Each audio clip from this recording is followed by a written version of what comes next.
I'd like to introduce myself real quickly. My name is Jason O'Neill. I'm the head of Global Training Services with Kepner-Tregoe. I work a lot, very closely with my coworker, Wayne Stottler. I manage the training portfolio for KT on a global basis, and Wayne is our manager of product development. Wayne, would you say hello and introduce yourself? Hi, folks. Really appreciate you spending some time with us this morning. As Jason said, I'm the manager of our product development function here at Kepner-Tregoe, and looking forward to spending some time with you. Great. So let's look at our agenda, Wayne. There are 4 product initiatives or launches that we'd like to tell you about. The first is KT Solve, followed by eLearning, which are the 2 main areas that Wayne and I will talk about today.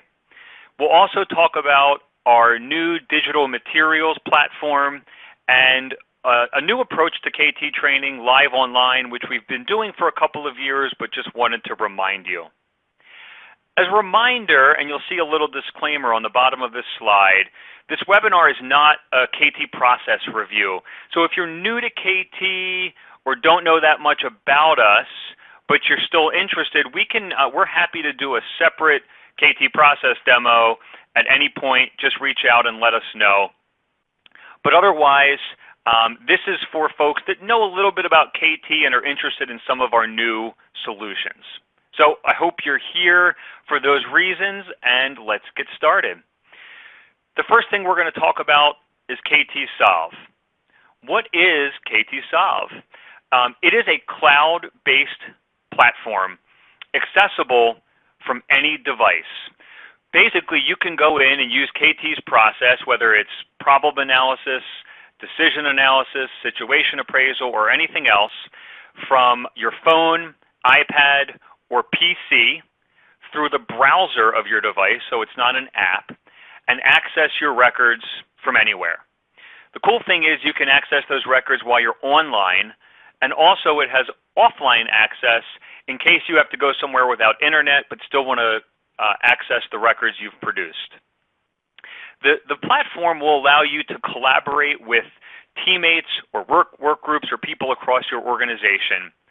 And we'll talk a little bit more about the different options for KT Solve, but basically there is a free light version available for all learners of KT Process. And we are very happy to give you access to KT Solve, and I'll show you how to do that in a few minutes.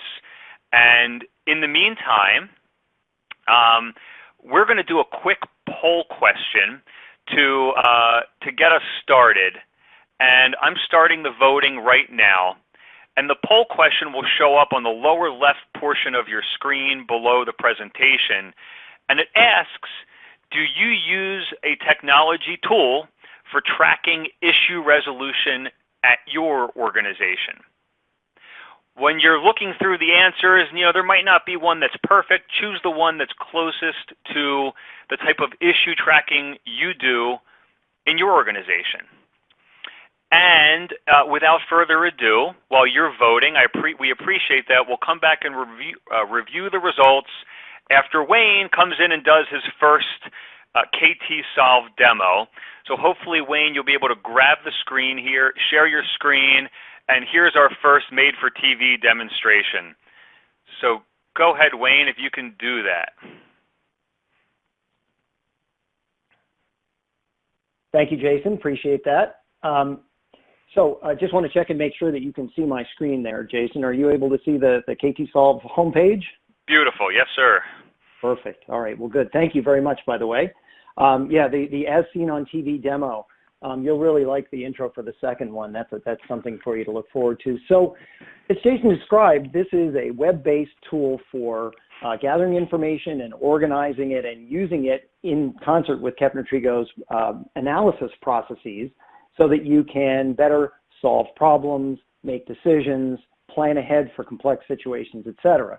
Now, those of you that are used to and have been exposed to Kepner-Tregoe's processes will recognize the icons that are on the middle of that page. So red for problem analysis, green for decision analysis, etc. We tried to keep the interface here, the homepage, pretty straightforward, and this is the first thing that you see when you log in. You'll notice also on the left that there are some menu items You can open and close that menu depending on the size of screen you're working with and what you'd like to have visible at any given time. And on that screen, there's an opportunity, if you'd like, to provide us with ideas for additional enhancements, give us some feedback, also some frequently asked questions about things like reporting. I'll show you that in just a minute, error messages, offline work, whatnot. So the idea behind this is that when you go into each of these, they're their own separate little sub-application for problem analysis or decision analysis. Let's take a quick look at problem analysis, and you'll notice that, again, there's a left-hand menu, allows you to do some things like launch a new record, take a look at a log of things you've worked on. I want to show you that pretty quickly just to show you, and I've got a number of things that I've worked on over time, different problem analyses, if you will. But this Look at all those PAs you're doing. Look at all those PAs you're doing, Wayne. Lots of use of process. But the idea here is that over time, as you build your catalog and inventory of the problem analyses that you've done, you can come and take a look at them here. There's sorting and filtering functions for you to be able to find things rapidly, search function, whatnot. It's also access to the KT problem analysis process card. So for example, if you say, gee, I need to really remember what that third when question is around life cycle and how that's phrased because I want to get that information right. You can come and take a look at that. When you launch a new record, it opens a screen that allows you to enter the data.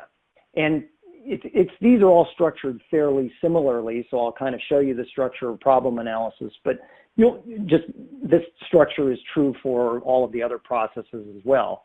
You'll notice that things are listed pretty much in the steps of the problem analysis process. So if you're coming back to a record and you want to look at a specific part of the process, you'll just click on that. Each one of these opens and closes by clicking on it, so I can open and close individual portions of it. There's a little bit of contextual help that reminds me, oh, what am I supposed to put here, or what questions am I supposed to answer? And then places where you need to enter information are clearly marked. So for example, if I'm doing a problem analysis, I'll give it a title. The system automatically puts a number on it so you can come back and search and keep records straight. You can talk about who's the issue owner, lots of other information. You can add additional background data, information about when you started and when you're working on things, whether it's in progress or has been resolved. So you can lots of different ways to take a look at your information.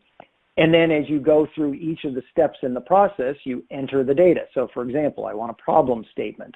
The information will remind me what a good problem statement looks like, and I'll catalog that.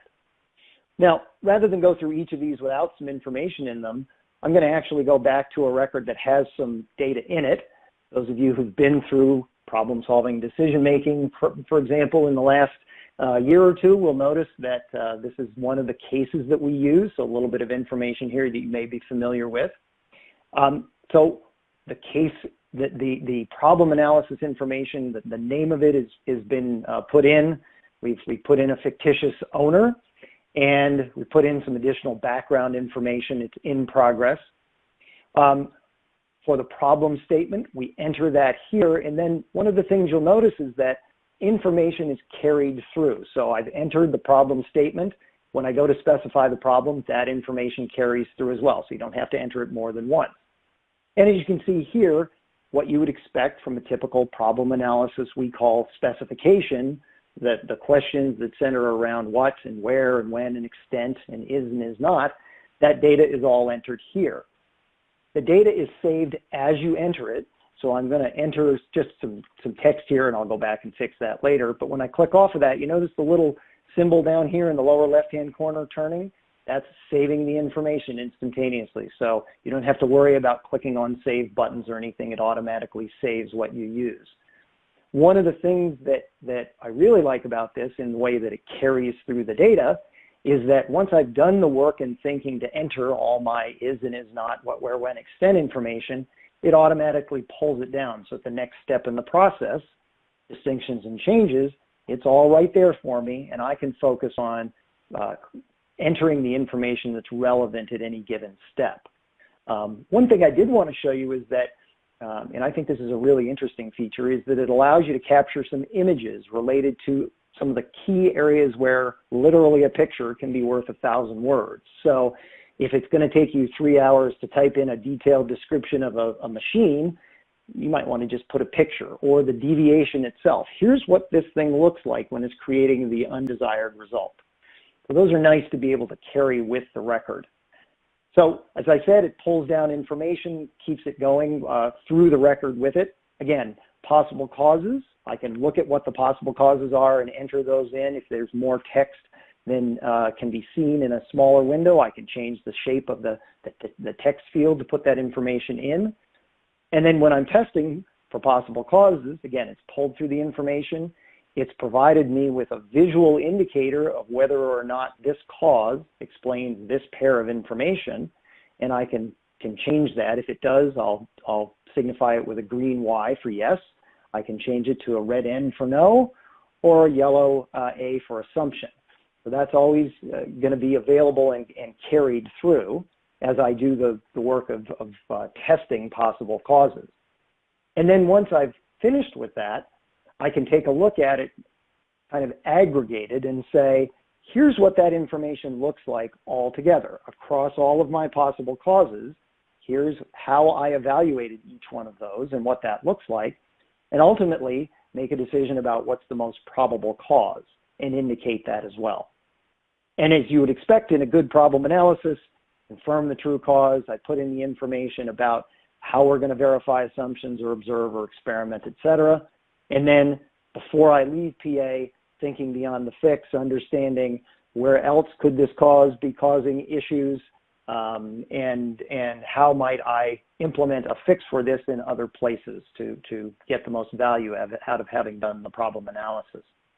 So as I mentioned, each of the other processes are set up in a very similar way. So for example, decision analysis, you can see is very much the same kind of structure.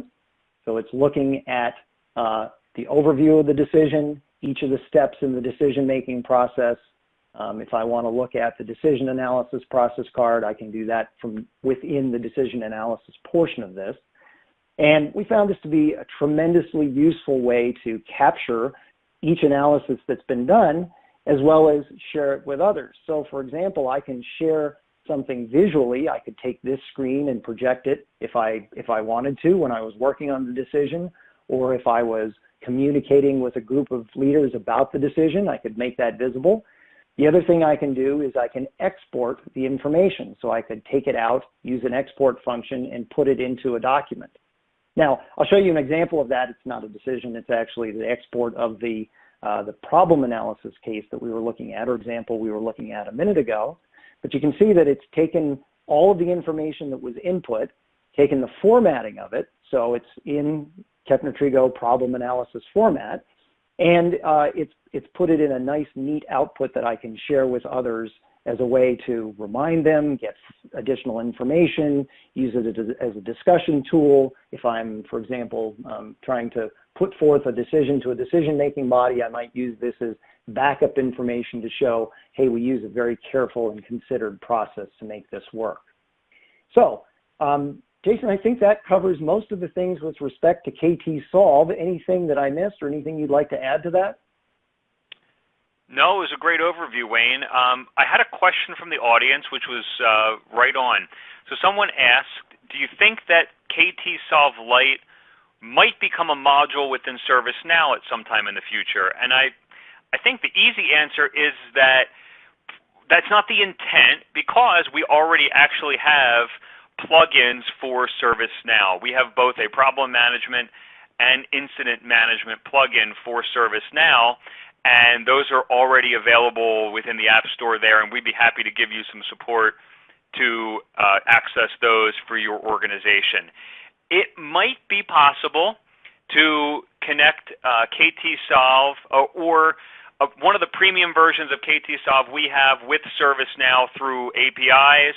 That's something we haven't experimented with, but if you love KT Solve, I think it may be possible, but that'd be something to talk about offline. And whoever asked the question, it was a great question. Feel free to reach out to us. And I wanted to also mention that if Wayne's screen looks a little small to you, there is a function for full screen on there that you can use that would expand the view. Wayne, did you have anything else? No, that's great. I appreciate that. That was a really good question. And obviously, if you think of other questions as we go or after this, get in touch and let us know. We're happy to answer those questions. Yeah, Jason, and someone that, actually... Oh, go ahead. Oh, yes, okay. Yeah, Kick me over back to the slides, if you would, Wayne. Someone then actually asked a follow-up about Remedy. Remedy, a close competitor or comparison to ServiceNow. And different answer for Remedy, so we don't have a plug-in specifically for Remedy, but we would be happy to talk about connecting KT-Solve data and Remedy ITSM. So if you'd want to reach out to either Wayne, reach out to me. We'll provide my email address in a follow-up email, or you can always reach me at j.o'neill@Kepner-Tregoe, Kepner-Tregoe.com if you want specific questions related to that. Thank you for the questions. Those are great. Wayne, the poll question came through, and it looks like about 43% of the audience uses a service ticket tracking tool like ServiceNow or Remedy as their primary issue resolution tool. Second closest, probably not surprising, is Excel, Word, or paper, which is familiar for a lot of the clients we've worked with. Not many people using a root cause analysis or cause mapping tool or, something similar for environmental health and safety.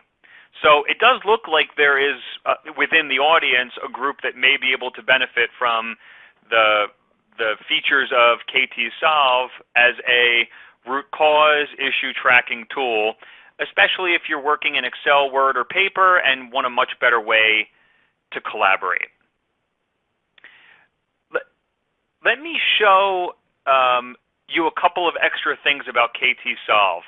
So what we showed you on the lower left is KT-Solve Lite. That is a free version of the tool that everyone will get access to, no problem. But that is a user instance only for you. Your data is stored in the cloud, but no one else can see it. The only way to share the data is to export to Word and send it to someone else.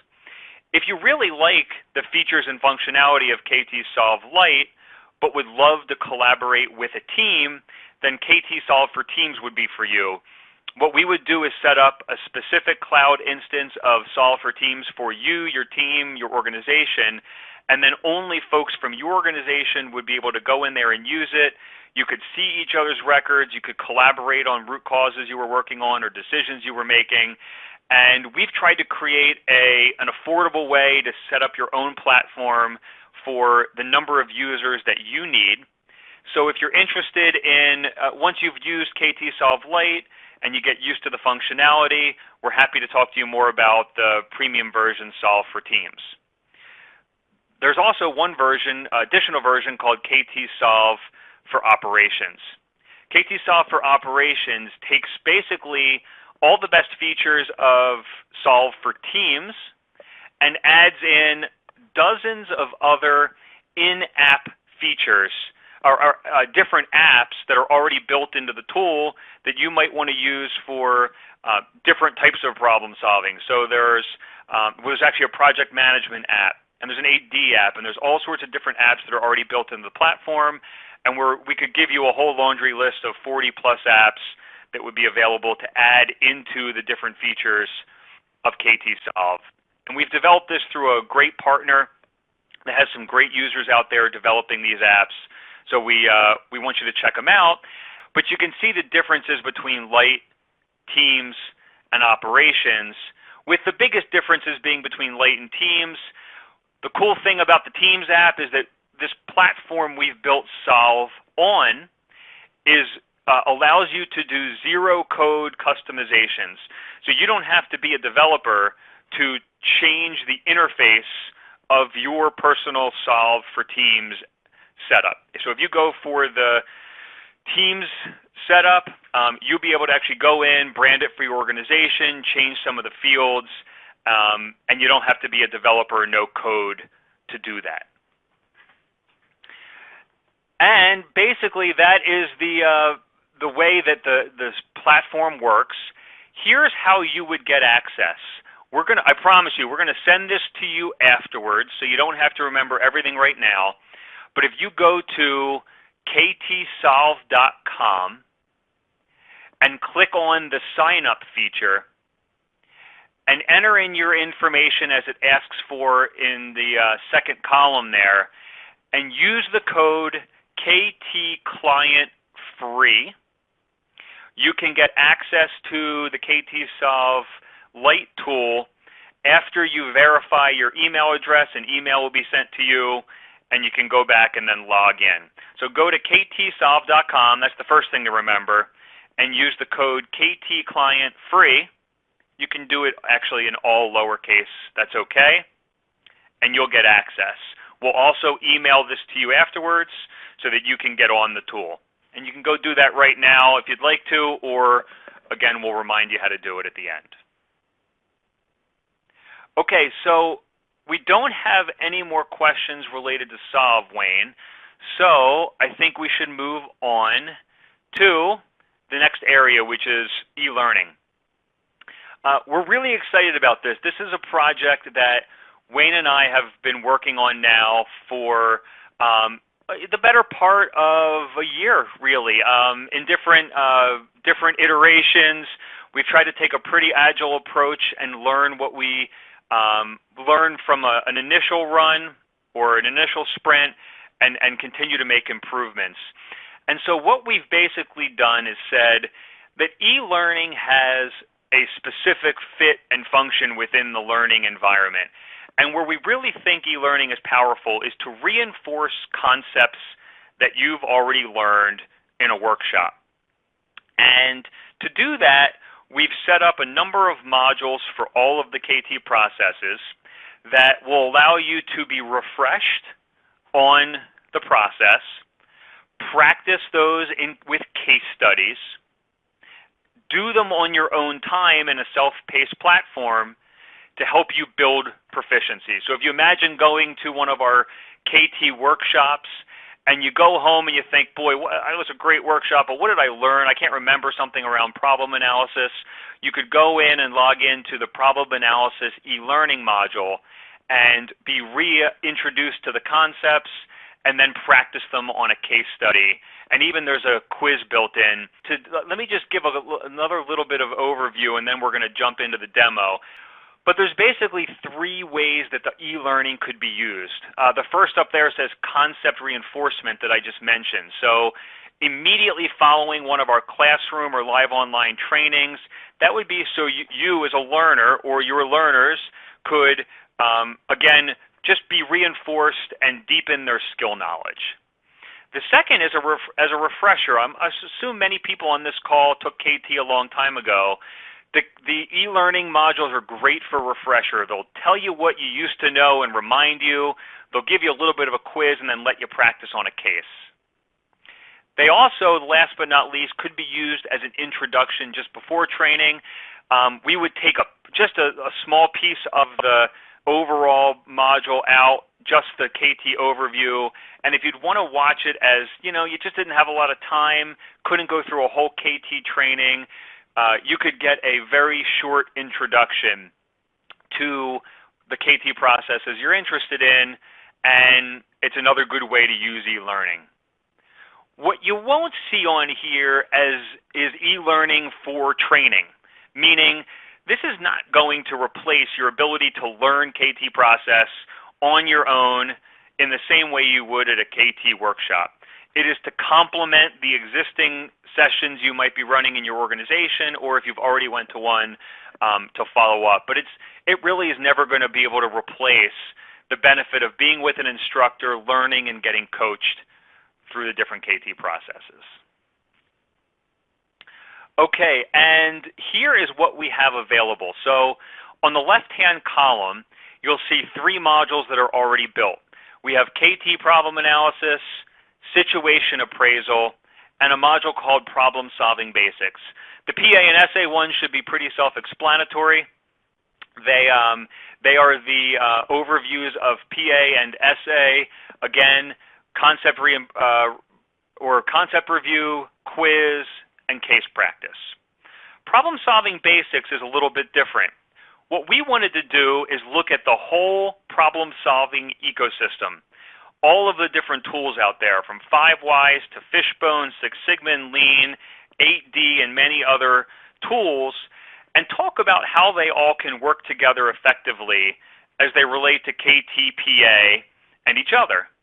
And this is about 60 to 90 minutes of content and gives you a really good overview of all these different tools and how they can work effectively together and the types of problems that they can solve. We're pretty excited about that module because we always get the question, I already have Six Sigma, why do I need KT? And we try and help answer those questions. I think, Wayne, literally within a couple of days, the KT decision analysis review module will be completed. So that's pretty much good to go. And potential problem analysis, PPA, will be ready no later than the first couple of weeks of January, hopefully by the end of the year. And so these are the 5 that you can have access to. These are not free, unfortunately. These are part of a package that we could work with you on, depending on how you want to use them. Are they just for you? Are they for a group of learners or for your organization? And I recommend reaching out to Wayne and me again, or to your relationship manager with KT, who'd be happy to help you out to set up your teams to go through these modules, depending on where they are in the learning process. Okay, so without further ado, let's do one more poll question and do a demo. And the poll question is now popping up on the screen and asks, which best describes how your organization leverages e-learning? Are you doing it for compliance training, to teach technical skills and concepts? Or is it a blended approach, e-learning with classroom, kind of like what this is?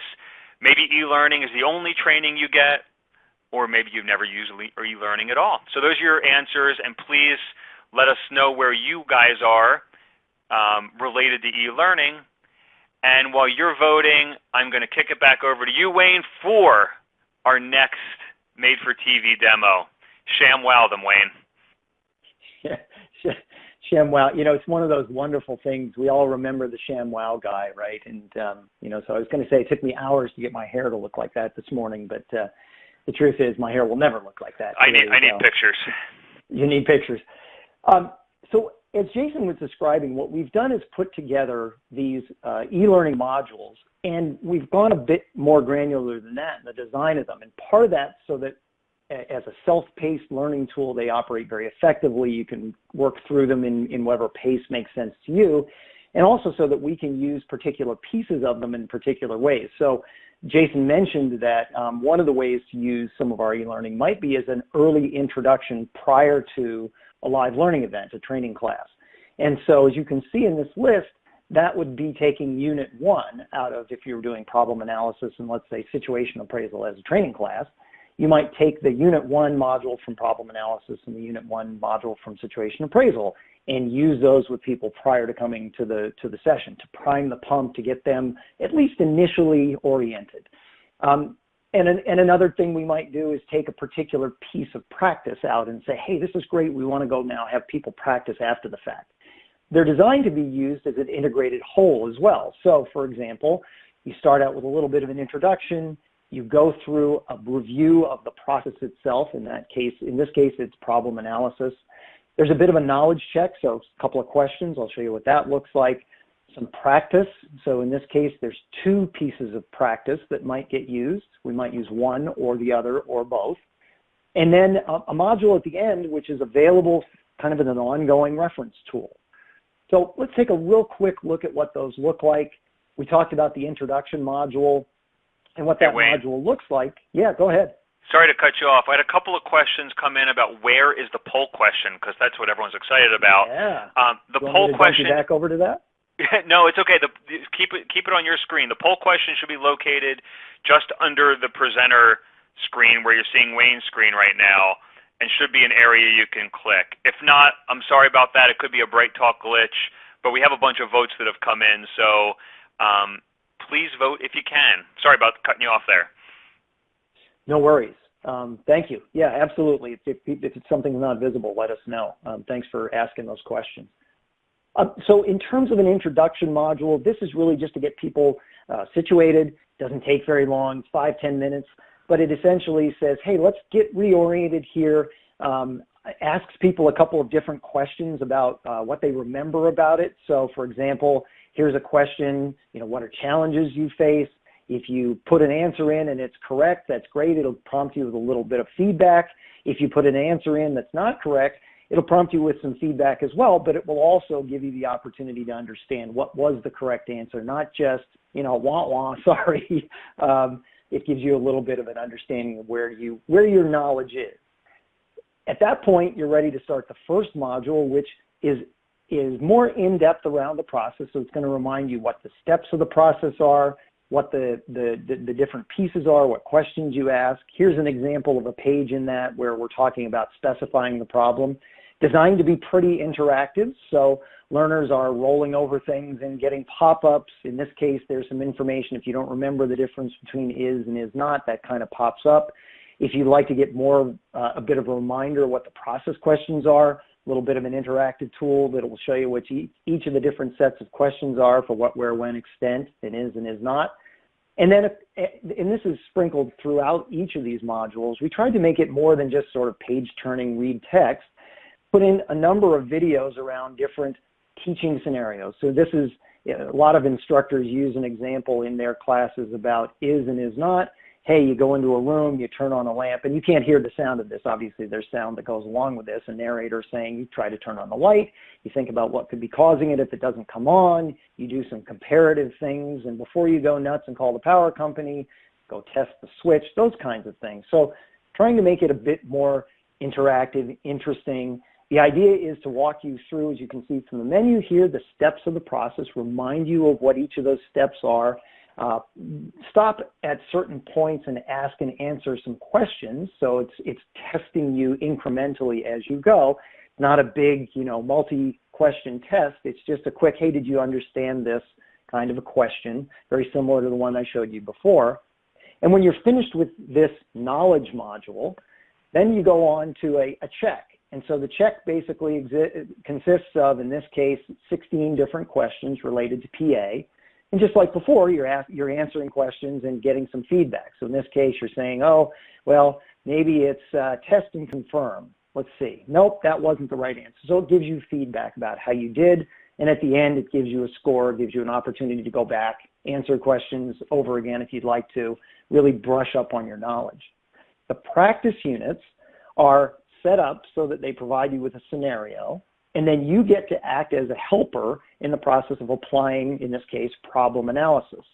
So this module is about a pharmaceutical company. They've released a product, there's some tablets, they suddenly discover, hey, some of these tablets arrived and they're damaged and we don't know why. And your job is to use problem analysis to help find the cause of this issue. There are also tools baked in. You can go, download the process card if you want to use that as a reference tool while you're doing the case or doing the scenario. You're provided, again, with lots of information, either in printable form, so you could print out a PDF of all the information, or you could watch a video. So in this case, it's a video that talks about, hey, we manufacture these pills. Here's what they're called. We ship them around the world, and we're having all kinds of issues. So it's providing you with the background. And then what you're doing as a learner, as a user of this module, is you're working with an individual who acts as a bit of a coach as you go to solve the problem of the cracked tablets. There's hints that show up along the way. Hey, here's something that you can think about while you're trying to use problem analysis. And as you go through the course of this, the idea is to build a full problem analysis using this scenario, testing your skills, answering questions. By the end of it, you've understood what the cause of the problem is, you've gotten some coaching on what your use, how your use of problem analysis was, some things to consider as you go down the road. The other practice unit is around a case that, again, many of you may recognize depending on when you went through problem solving and decision making, or another KT workshop around flight attendants that were flying on airplanes and suddenly getting red sweat. So again, there's information that provides you with the backstory and a little bit of a an interesting format. Hey, the doctors are all confused. We don't know what's going on. There's red sweat on our flight attendants. That's not a good thing. Here's how many have them. Lots of information about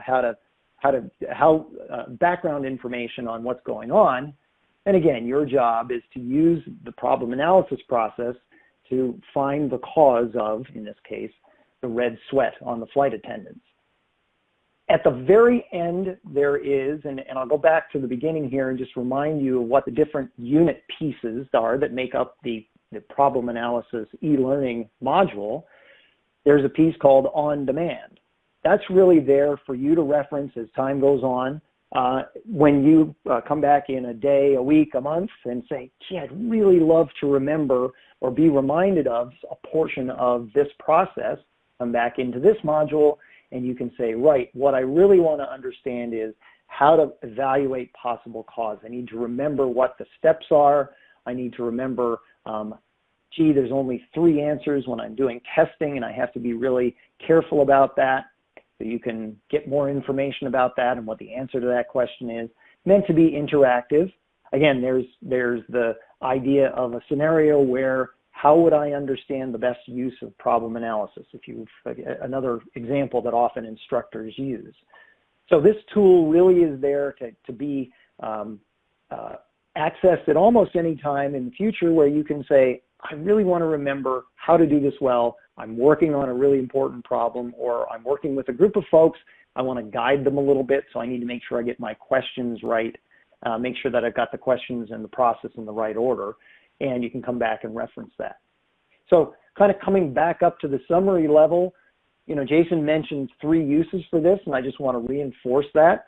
One is around, reinforcing learning. So within some time period, relatively soon after people have attended a workshop, they can go through this, right, I remember that now. Now I'm a more effective user. Second use is around refreshing. So that may mean it's been quite some time since you went through problem analysis or decision analysis. I really want to get my feet back under me, get my process juices flowing. And then the third one would be to take component pieces, and I think Jason mentioned, the content piece of this, the Unit 1 portion, and use that as a way to prime the pump going into a training course that's coming up at some point in the near future. So Jason, I'll kind of come back to you and ask the same question I asked before, which is what would you like to add, or what did I forget to mention? No, it was a great overview. Sorry for clicking back over the slides for a second. No, no worries. No, we did have a question. Someone asked that there are within their organization a handful of program leaders and a KT champion, and can they get access to the e-learning demo so that they can sort of test it out and show others? And the answer is absolutely. If you'd like access to demo this, to see if it's right for your organization, contact your account manager or contact either Wayne or me. We keep saying that, Wayne, and we need to make sure we get everyone our email addresses. But yes, most certainly, if there are program leaders within your KT program leaders, we will make sure they can check it out and evaluate whether it's right for being complementary content for their classroom or for their sessions. Absolutely. Wayne, there's a question here. For these problems, is there any feedback on how you do while taking the e-learning? So the answer is yes. And there's a couple of ways that comes into play. So I'm going to see if I can pull this up. End of unit summary, and see if this will show it. Now, since I'm partway through this module, it may not show what our results were. But let's see if it actually gives us that information. Oh, it didn't do that on this one. It certainly does that when you're doing the knowledge check. So when and again, I'm sort of in the middle of the knowledge check, so I'm not sure it's going to show us what we want to see, but it gives you 2 levels of feedback. So one level of feedback is at the question level. You didn't get it right, but here's what the right answer was, so you're not left hanging. And then at the end, it will tell you, oh, you've gotten 11 out of 16, the math is going to escape me here, 67%, would you like to try again? So you do have the opportunity to see how did you do overall, and then circle back and try again if you would like. It is set up, and I know this wasn't part of the question, but it might be a question behind a question, so that this completion information feeds back to the learning management system. So one of the things that you saw here, you must think terribly of me. I've got 8% in this module. I'm not doing very well so far, am I?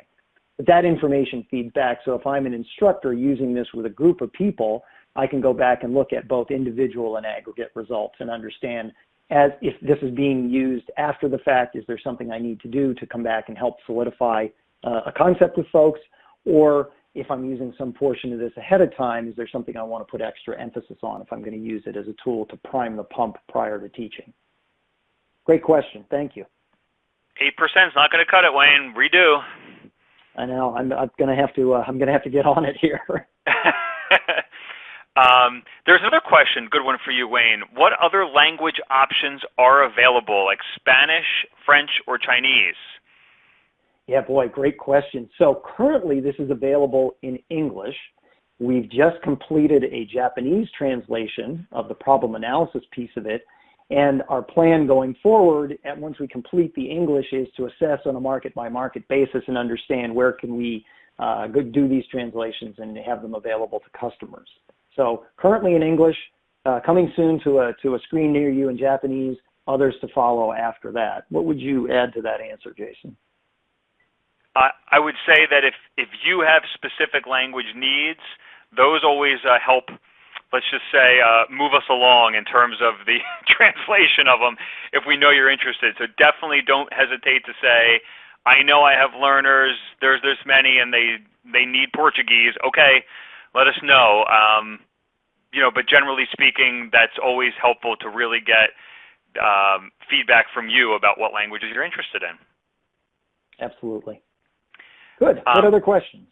Yeah, and I just sent out an announcement. I don't know how, I'm sorry to say, I don't know how you see it, but I put our email addresses in the announcement, so you can email Wayne and me or your account rep.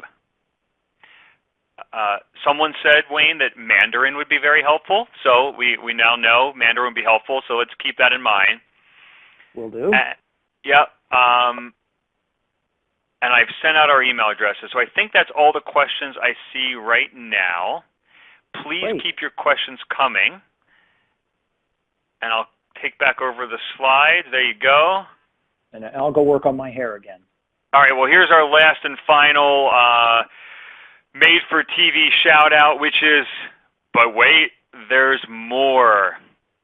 There are 2 products that we know you just can't live without.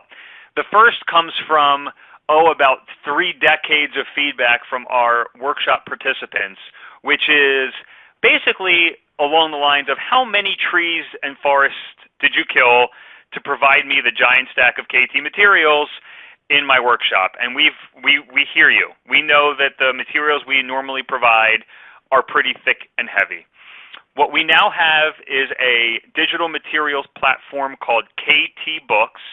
KT Books will allow you to access your KT materials through either a phone, a tablet, or your PC, either based on an app for a mobile device or your browser on a PC.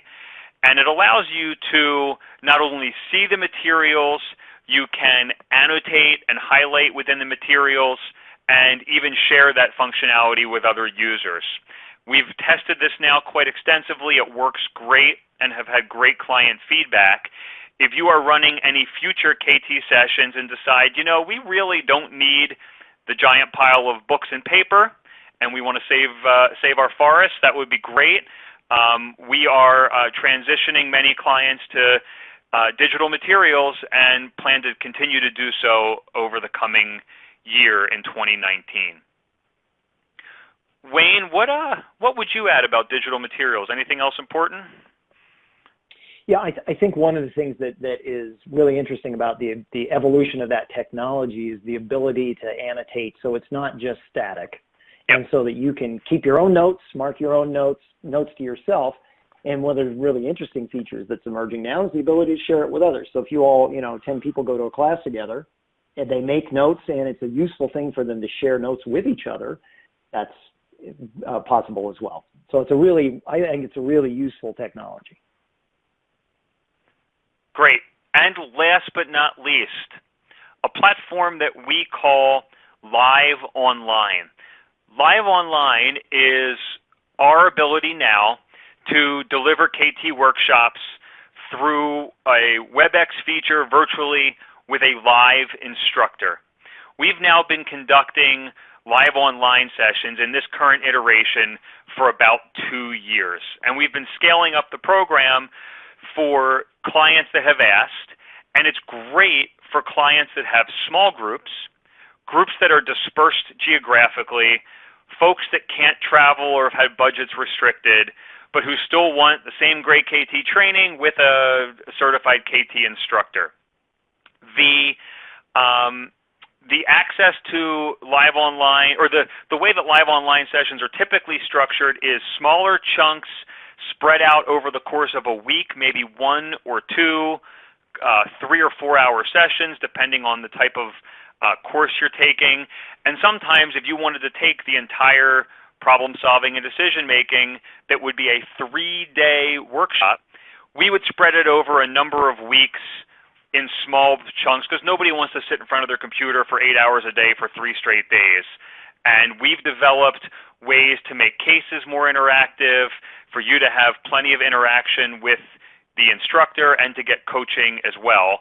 And then tied into this, we now bolt on the e-learning module. So if you come and take a live online class, you would get the e-learning modules for the KT processes you learned as part of the package. And we found that the e-learning is a great complement to live online.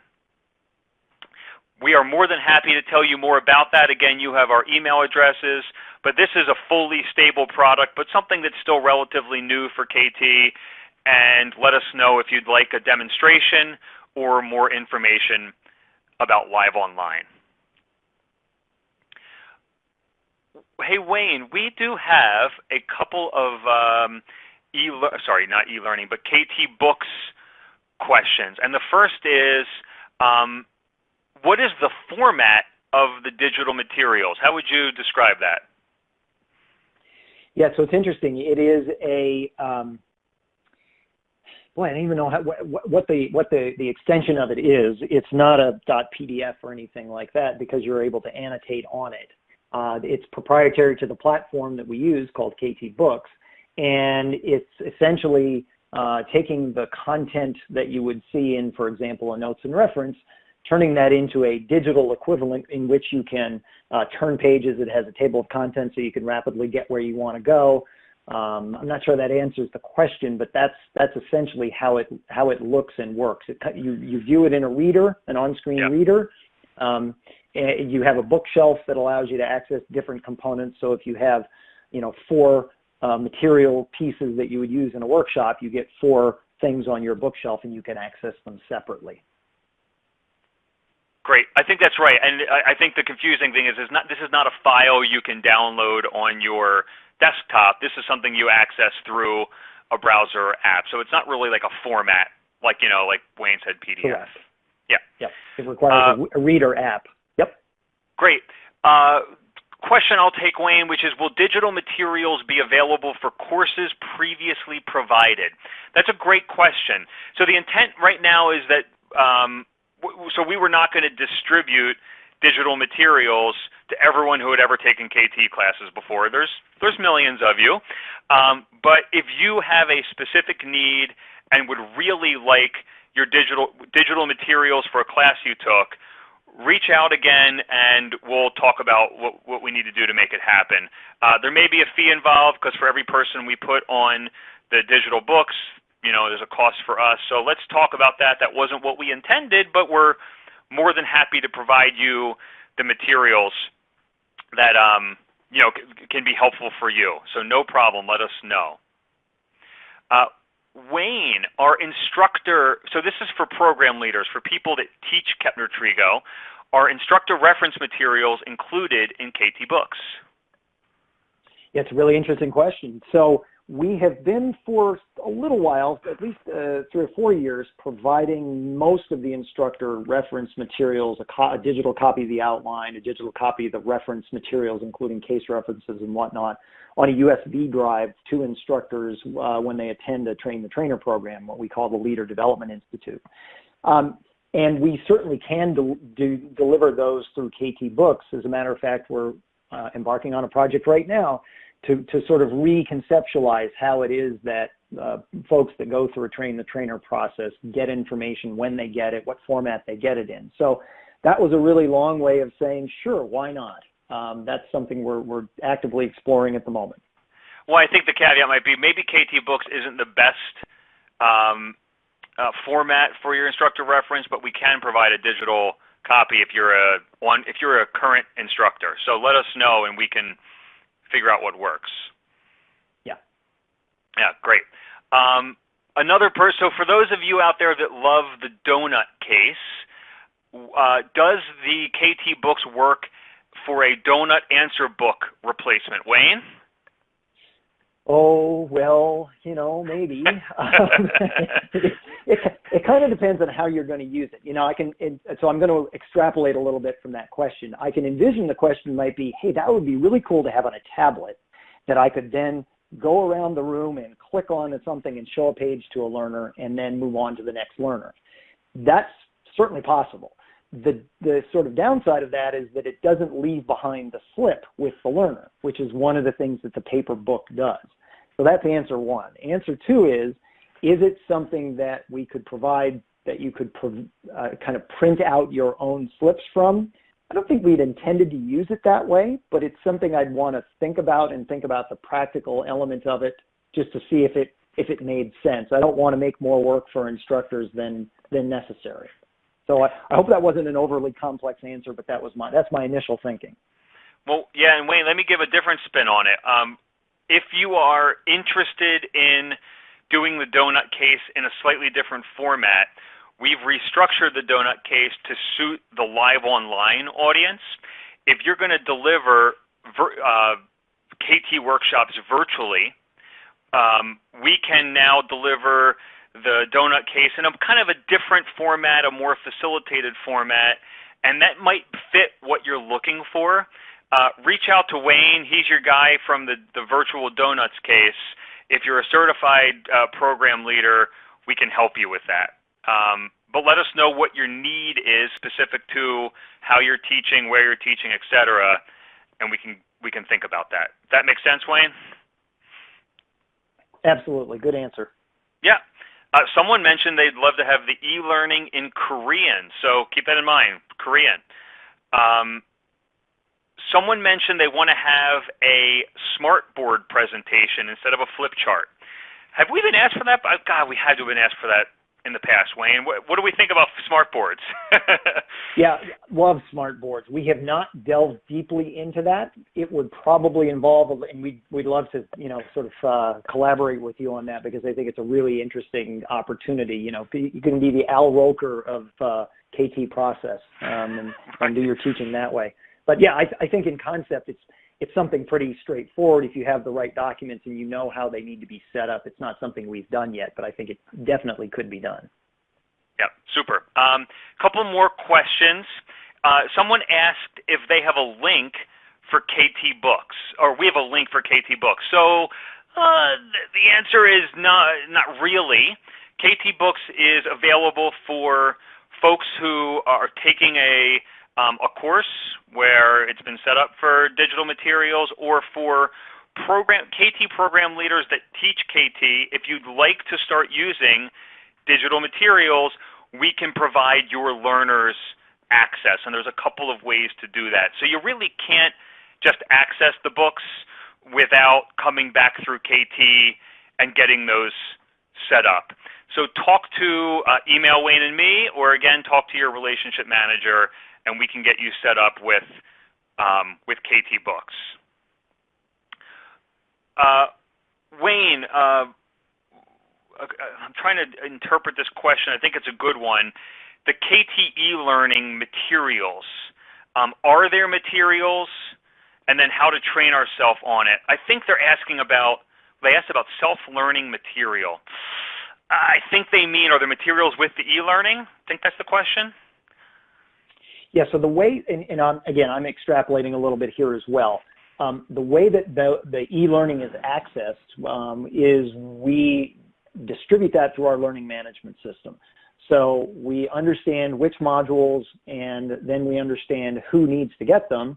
And inside the learning management system, we make sure we have set up a session, I'm holding up quote fingers here, that includes, let's say, the situation appraisal module and the problem analysis module, and then we assign a batch of learners to that. And they get an email that says, here's where you go to log in, here's how you set up a password, and then they're in and they can proceed from there. Okay, great. And sorry if we didn't get the question totally right. Please feel to resubmit it if we didn't answer it right on the spot. Someone asked about pricing. So I'll take this, Wayne. So how does the price of paper materials compare to the e-materials? Great question.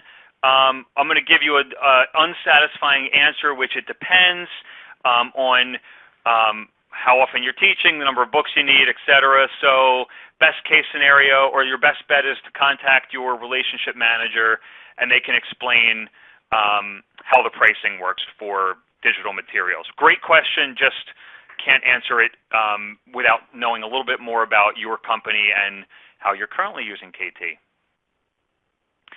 Okay, we have come to the end, Wayne, and of our hour, and we had so many good questions. We actually had a very cool process question. Someone asked, how to solve a problem if we have 3 possible solutions? I love that question. You and I could talk about that for half an hour, but we don't have that time. If you actually have a KT process question, you can join our LinkedIn practitioners and program leaders group and ask there, or again, email us, and we can happy to answer any KT-related questions. We also had a question about incident management and whether a course is available in one region or another. Again, we can reach out to you. Reach out to us offline. Hey, Jason, I just want to answer that question about 3 possible solutions by saying inside of KT Solve, you can put as many as 4 total possible causes. So if you have you have a problem, you frame it as you would with KT problem analysis. You can then look at and test up to 4 possible causes within KT Solve. So that's a different angle on that question. No, maybe that's what he meant, or he or she meant. So good answer. Yeah, right on. Okay, so on behalf of Wayne, let me thank everyone very much for joining. This is the pretty much end of the conversation online, but again, contact us offline. Wayne and I thank you very much on behalf of KT. Have a very happy holiday, great new year, and we hope to see you using some of our tools, our new tools, in 2019. Take care. Thank you, folks.